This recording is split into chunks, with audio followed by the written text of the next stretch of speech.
So, did you only have time to watch one wrestling show this week? Whether that's AEW Dynamite, or NXT, or God forbid, Monday Night Raw, or maybe you just had no time to watch any of the shows. Well, it doesn't matter, because I have you covered with the top 5 wrestling matches of the week. What's up, wrestling fans? My name is Aaron, and this is Wrestling by Waldridge.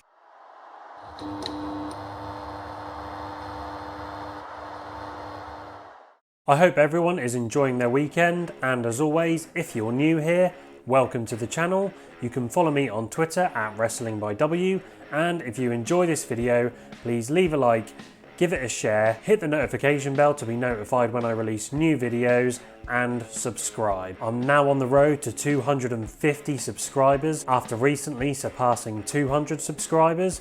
I just want to give a massive thank you to everyone that has supported the channel. It means so much to me. Thank you so much. And before I get started, I'd like to give a big thank you to Barry from Nonstop Wrestling Chat.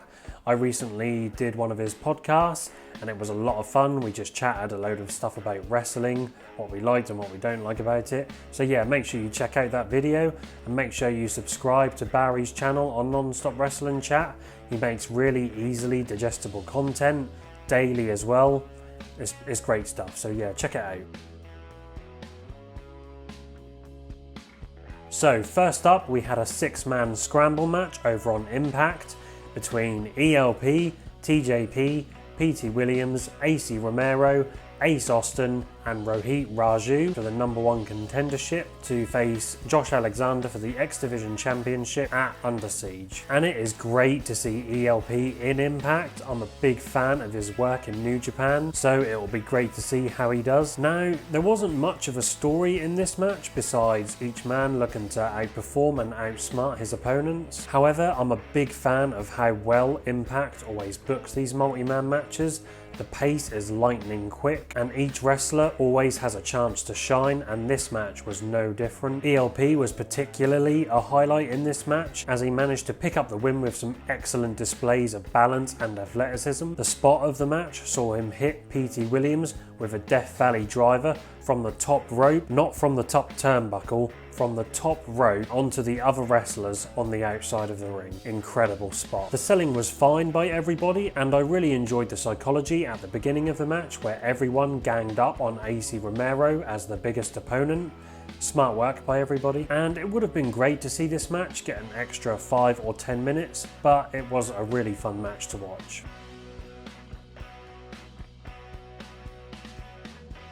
And then next up, we got New Japan's Yuji Nagata versus AEW's Jon Moxley from AEW Dynamite for the IWGP United States Championship. This match had a fun New Japan strong style flair to it, with lots of stiff striking and fighting spirit, and this helped to tell a great story of one-upsmanship between two men who wanted to prove which wrestler could take the most punishment, and the story was also aided by some fantastic facial work from both men. I loved Moxley's reaction after Nagata no-sold some of his initial strikes. I liked Nagata boasting about his experience after he took out the legs of Jon Moxley, which he wasn't expecting, and there was another great moment where Nagata takes a page out of the Undertaker's book when he has an armbar locked in and he just rolls his eyes to the back of his head. Honestly, the facial work made this story better than it had any right to be. The match was just a proper slugfest with hard-hitting intensity.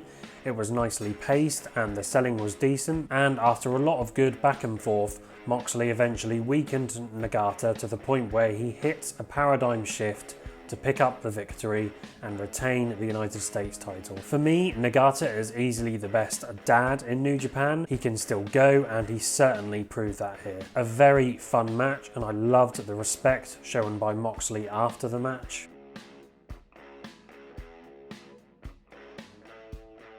And then we have another match from AEW Dynamite the Young Bucks versus SCU for the AEW tag team titles, with the added stipulation that if SCU loses the match, they'll have to break up. The story of the match focused on SCU overcoming the odds from constant referee distractions and the Good Brothers always interfering. I liked the Bucks' arrogant and cocky heel work again in this match. It's a little over the top sometimes, but it does the job. And as for the controversial callback to the Flair and Michaels spot from WrestleMania, personally, I didn't mind it. It worked with Matt's character, and for me, it was relevant in the overall story of the match. Matt attempting to end the tag team career of a man that he respects, and I thought Daniels did a great job of selling fatigue and the blood loss once he tagged back into the match. But I don't know if this match warranted the blood. It wasn't bad, I just don't know if the match called for it.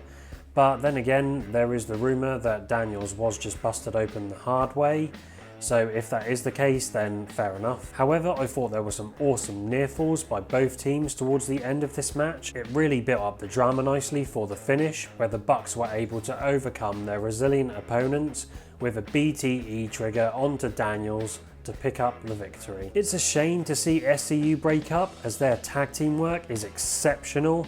There was a lot of great tandem offense here by those guys in this match.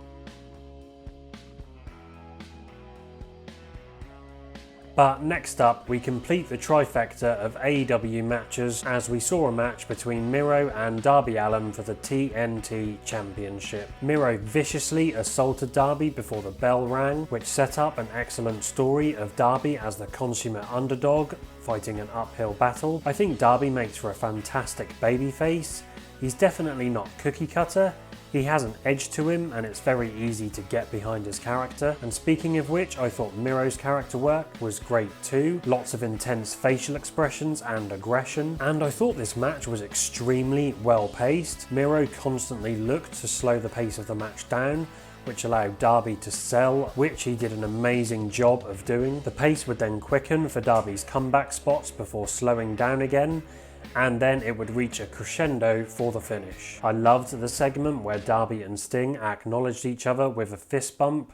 You could see that Sting was trying to will Darby on to keep fighting regardless of the outcome. A lovely piece of storytelling. And there were some super close near falls, which then led into Miro using the game over on Darby.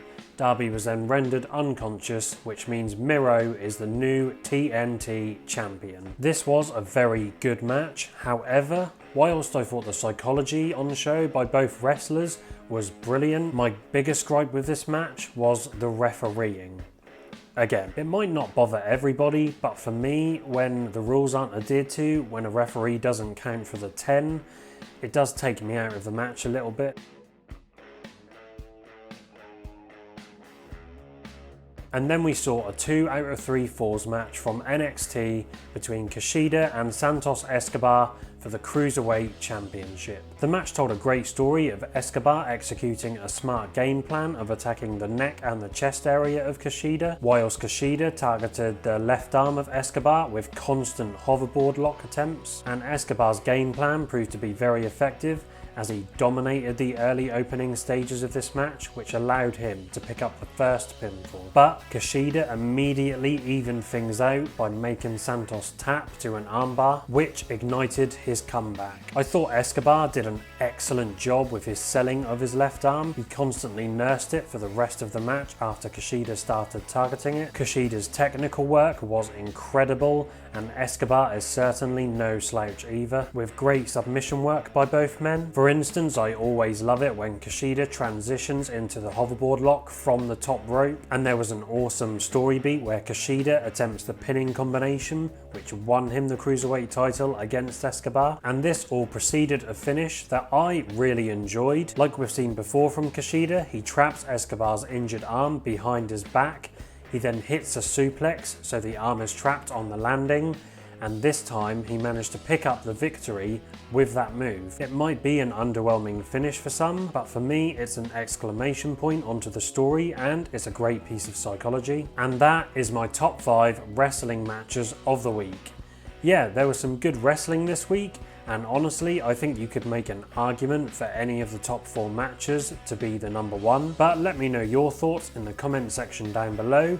Let me know what your favourite match of the week was, whether you agree or disagree with my selections. And so I did have a WrestleMania Backlash predictions video coming out, but unfortunately the audio was terrible on it thanks to some annoying neighbours who like to play really bassy music. Bit frustrating, but I did make a graphics with my predictions on it, so I'll show that now.